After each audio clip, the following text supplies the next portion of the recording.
Hello everyone. Thank you for that. All right, my name is Povilas. Today I'm going to be talking about how do we ship more than 1,600 experiments in our company every year and trust the results. The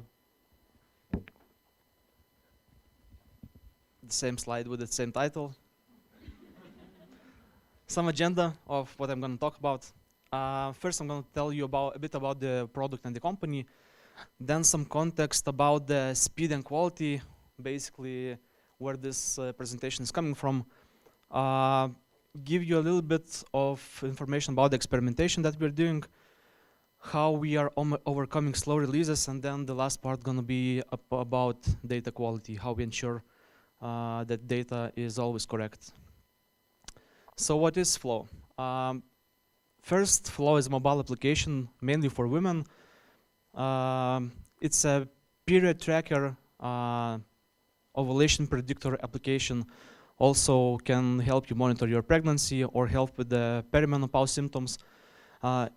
Even though it's mainly for women, but at the same time it can be used by partners to better understand on which cycle phase their partner is, or help to understand how they're feeling and how to improve their relationship with your better half. In 2024, Flow became a unicorn, reaching 1 billion evaluation. And right now, Flow is the #1 application worldwide in US in health and fitness category. Fun fact, it is the most popular cycle tracker in Lithuania as well. So I guess quite a few women already are using it. Men might not know much about it. Another interesting fact about it is that we are not just a usual IT company. We have more than 20 scientists working in our company. They help us to assure that all the content that we're shipping, all the algorithms are medically correct. Several words about me. I've been working in quality assurance for 13.5 years now. My personal interests are leadership and process evolution. And it's my first time on quality assurance conference stage. Thank you very much. So if I seem too worried or too stressed, here's the evidence that I do smile sometimes. Before coming to Flow, I used to work in Debridge Group. It is a consultancy company. There are quite a few colleagues from this company. If you would Google for it, you would only find that a legal unit still exists, but the company name is different. In 2022, right before me leaving to Flow, it was acquired by Cognizant. While working, I'm not sure if everyone knows what consultancies are. Consultancy business is basically when you are being hired to do some specific task, implement a feature, implement a full product or part of the product for another company, or sometimes to augment other teams for the client, or can be maybe even to fix some processes in the company. Basically what I learned over those almost 6 years in Debridge, that every company that I worked for required speed and quality. So when I joined Flow, it was the same. Flow was no different. It also needs speed and quality. And I believe you face it every day. You are always asked to do everything fast, and the quality must be kept high. When I came to Flow, I found several things. This is the part what I'm interested to comes from. That not everything, not all the processes were working as they should, as I saw from my previous experience. So the first part in our team, when I arrived, we wouldn't have too many tasks that would have descriptions, which is unusual, I believe, for everyone. But in our case, it was a trade. Our PMs would create epics and requirements, but then developers would create tasks for themselves. They would save time. Those tasks would serve like a note for themselves. So as a result, they would just create a task with a title and no description was required for them. But then when it would come to quality assurance part, we would suffer a little bit because we would not know what happened in some of the meetings and some internal discussions. And even when some of the requirements would change, either tasks would be not updated at the correct time, or there would still be no description. The second thing that was bothering me, and it was stopping, I guess, the whole company from being fast in some areas, is that we would not have the single place for feature state and ownership. Basically, almost every day you would see either someone, or you would be that someone who would go and ask who owns this feature, is this feature released on production, for what user group. This information was nowhere to find. And when the teams would be scrambled, the ownership would be lost at all. So basically you would be hunting for, not for the team, but for one single person. So even though it's not directly related to quality assurance process, but it would be stopping us from delivering fast. And the last one, I guess everyone's favorite topic, regression, because we all can relate. When I joined the company, I did an investigation. I'm gonna show you in the future slides how I did it. But basically our regression would take on average 3 days, which for me seemed enormous time because while I was working in Debridge, we would need to complete regression in 1 day, which was normal. And here 3 days was 3 or even more. Like sometimes it could be like 5 days or even more days. So 3 days was enormous to me. Those were some of the something that bothered me. And I started looking for answers and improvements. So as for insufficient task quality, those tasks would cause a lot of bugs, as it turned out. We would be coming back to developers saying like, this either is not implemented, but our PMs were expecting that at this stage it would be, or requirements would change, but tasks would not get updated, so developers would implement the task content, but requirements would be different, and therefore we would create a bug for that. So what I did, every sprint I would export a lot of bugs to Google Sheet. And here you can see a lot of colors. Basically each color is just like a special category for it, for what feature the bug was found, at which stage, and what was the cost for it.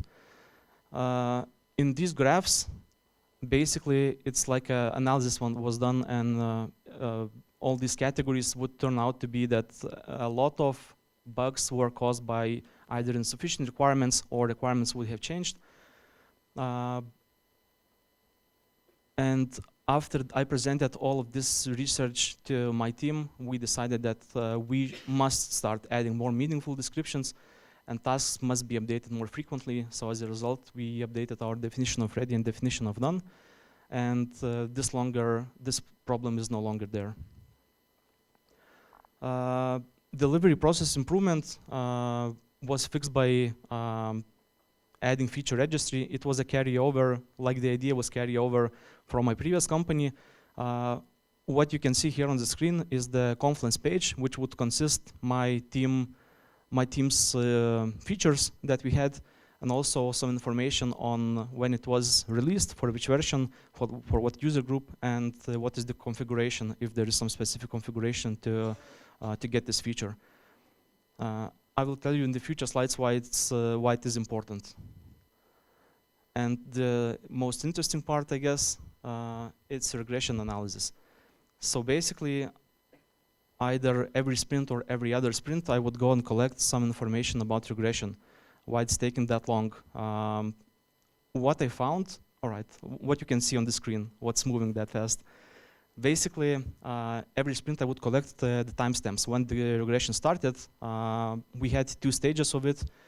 So when regression started, when the main regression stage was finished, when the second stage would start and finish, and then when we would start other procedures like releasing, and when all of it would be completed. How many bugs we found, hotfixes were made, and all of it was summed up, and right now you can see those graphs. Basically they represent the time that all the regressions took. All right, so what was found? Basically, we have two separate regression stages that takes quite a long time to complete.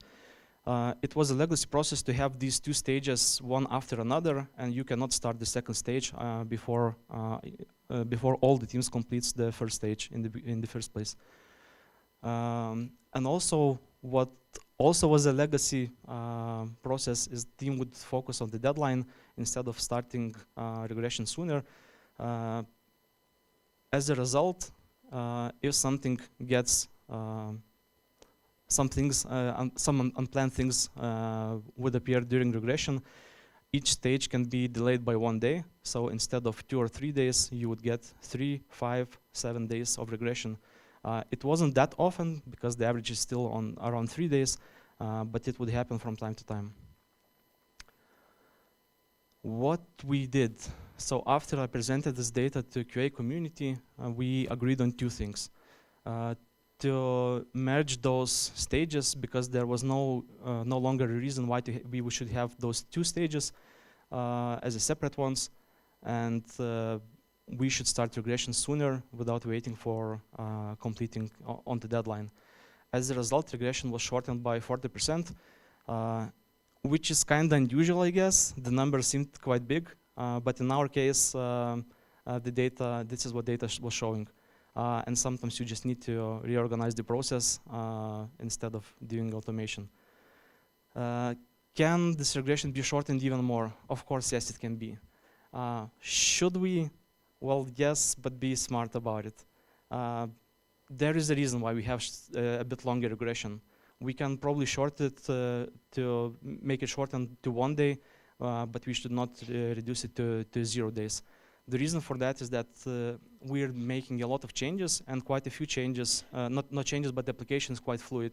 We have a lot of transitions, animations that cannot be automated right now. I guess with the AI in the future, we can do it properly, but right now we're still relying on a lot of exploratory testing. All right, so here comes the first part, the speed. How do you ship this big amount of experiments? As I see that, what is the success for Flow? It is the amount of experiments that we are able to ship, how fast we are able to ship them, and the last part, how do you ensure the quality of those experiments? So what are those experiments? In a nutshell, it's just an A/B test. I believe that some of you already worked with experiment, but for those who don't know, A/B test, basically you are just releasing two different versions of the application for the users. It can be some different feature, different text, different buttons, reorganized feature, and then you would track how users use it. Did they understand everything? Did they like it? If this version of feature is well accepted among users to the level that they would be able to pay for it, that they would like to pay for it. It is important for us because the only income that company is getting is from subscriptions. So if users don't like it, we don't get money, and basically it's all of our investments go to waste. When the experiment is completed, we also measure the conversion to know if any of the versions that we show the users were successful. Sometimes both of the versions can be unsuccessful, so we need to start from scratch. Having a huge user base, being the #1 application in the world in this category, generates a lot of data. So we are running 1,600 experiments, as you saw before. So every day there are more than 100 experiments active at any given time, and that generates a lot of data. But first, let's talk about the speed. Not everyone is working, I believe, with mobile applications, so maybe you would not know. There is a limitation on how fast you can ship mobile updates.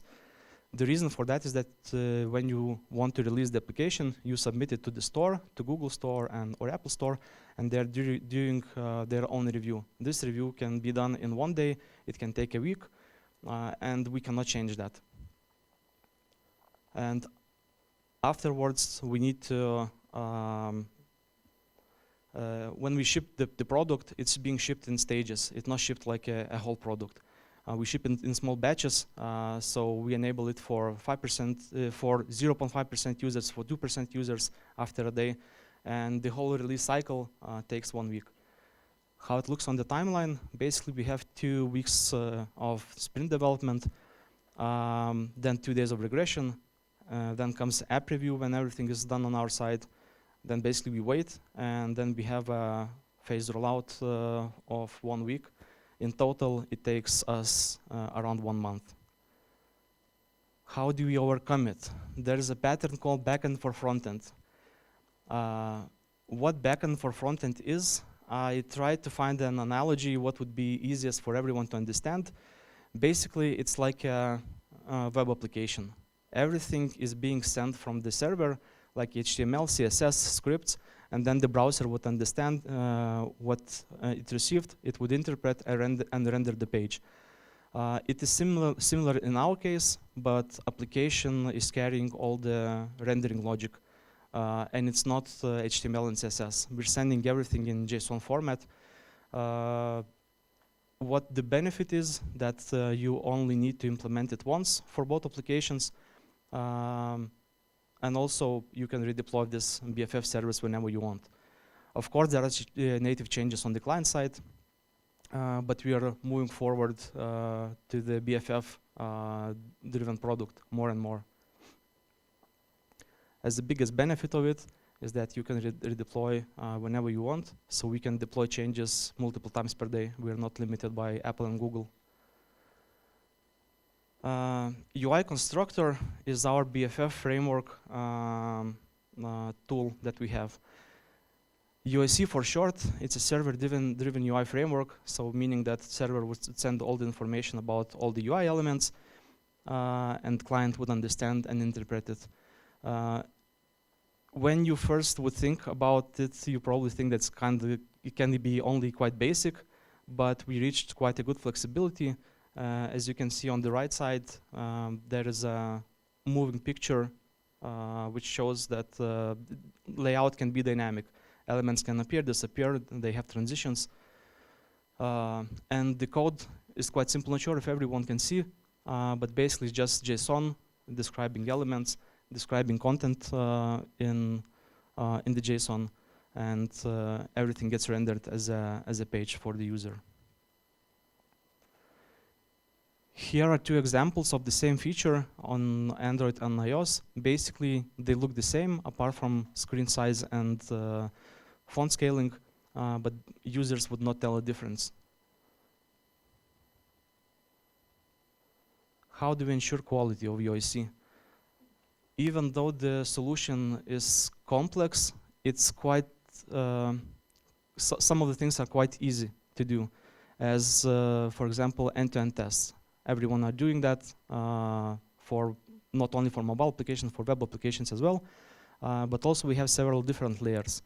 We have server UIC tests on the server, a native client, so Android and iOS have their own tests. They have snapshot and unit test. Server UIC test, what they do? Basically, they just generate expected JSON. They would take a JSON template, enrich it with the content, and then they would mock user data and request JSON from server, and then simply compare JSON to JSON. It's quite easy.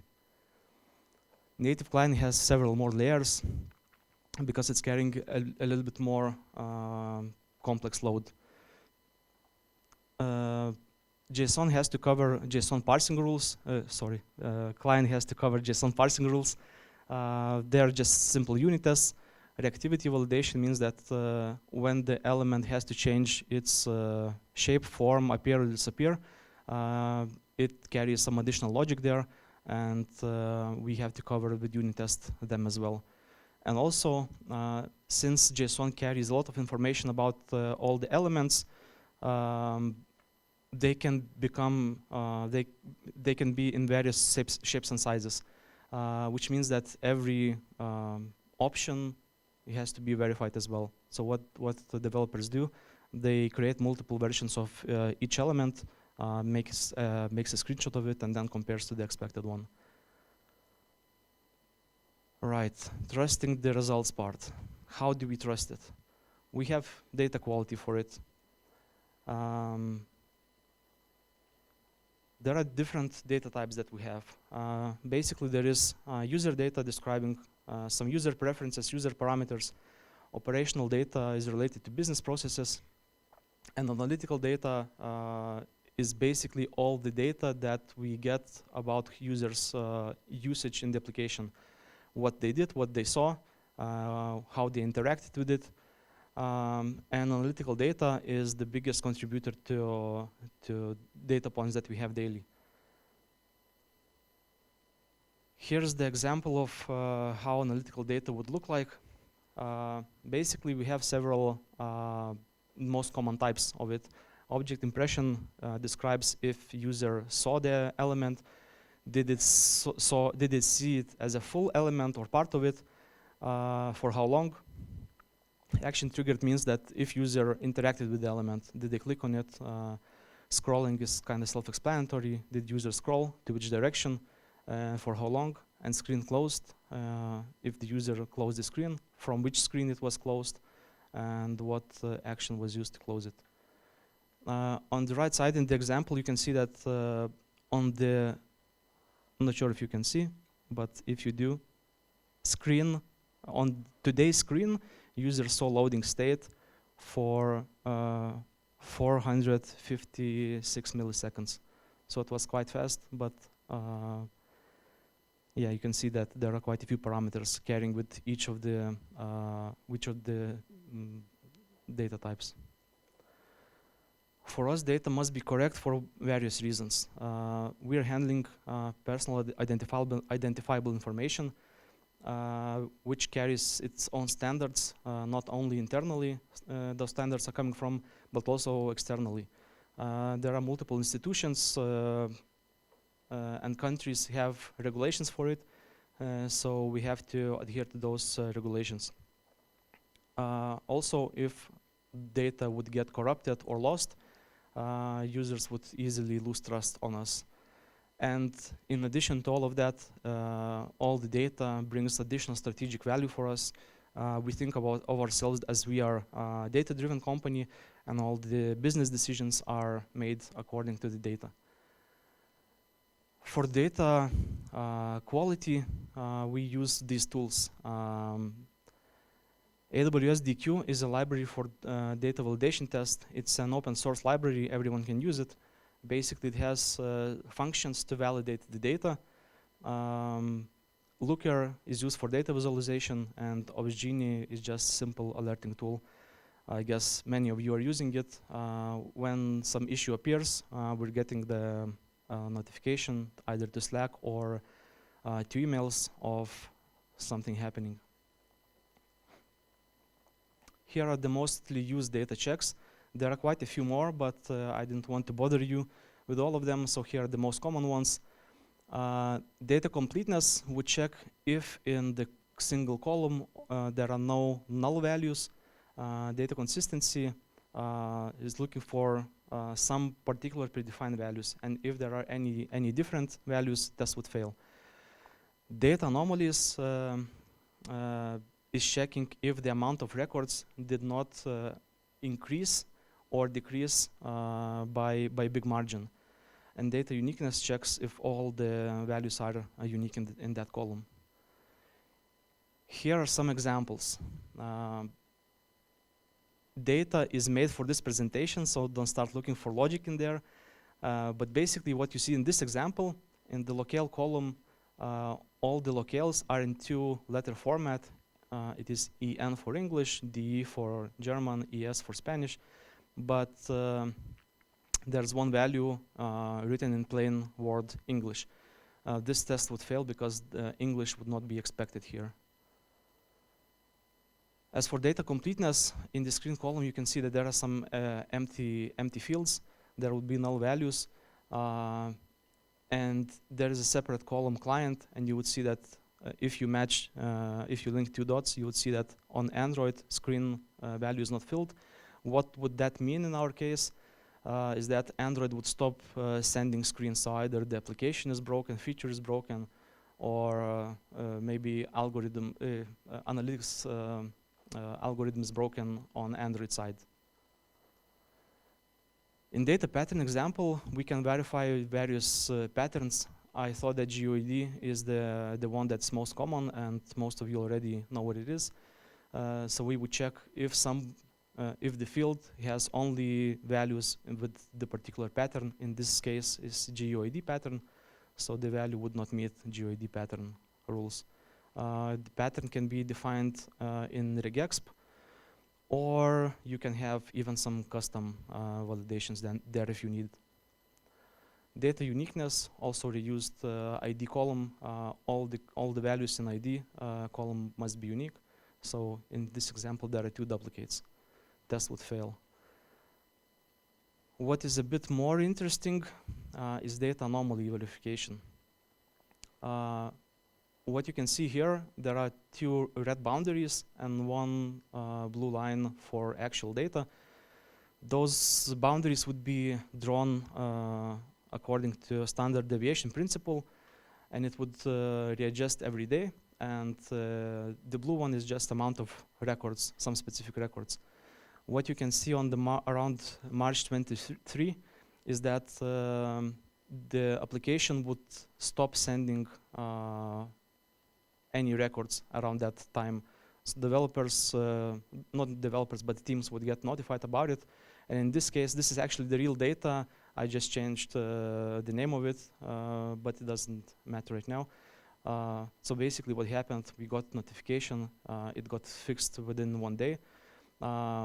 And the problem in this case could have been either incorrect configuration for the experiments, so users would stop getting the feature, so we would not get any data for it, or maybe part of the application was unreachable, or maybe the whole application was broken at that time.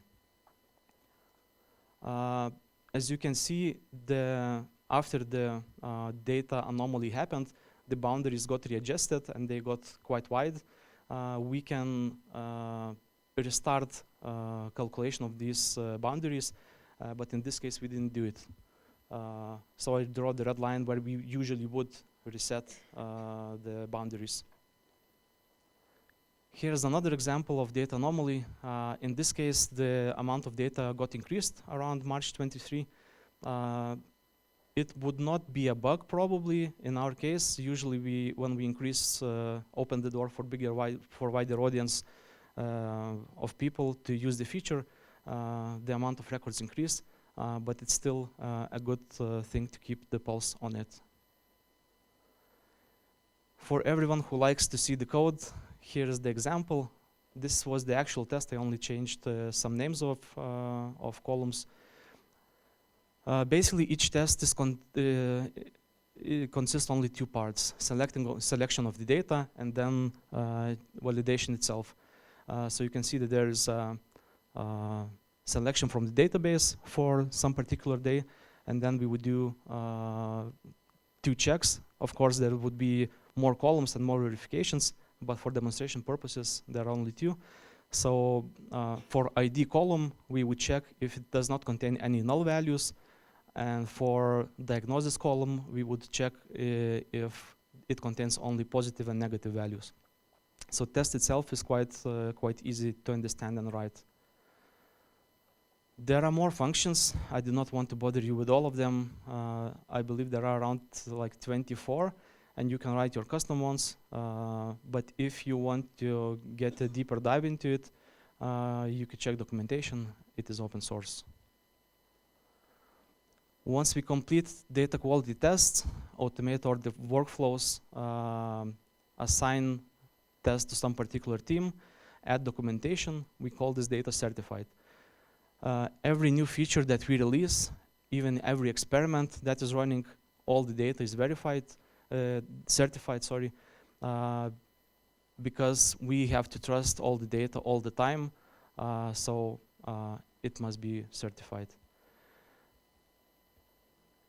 There are 2 things that I want you to carry out of this presentation.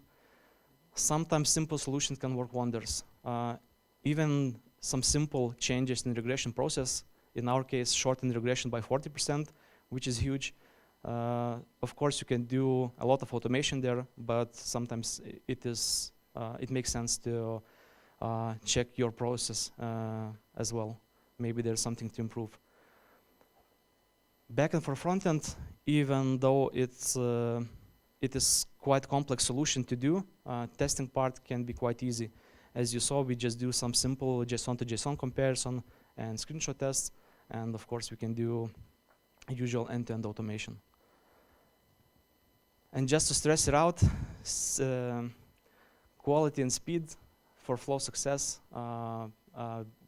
we reach it by having a lot of experiments, releasing really fast, and having data quality. So if you're working in the company who's also doing experiments, you should probably try data quality as well. It would save you some sleepless nights. And that is all from me. Thank you for your attention. Thank you, Povilas.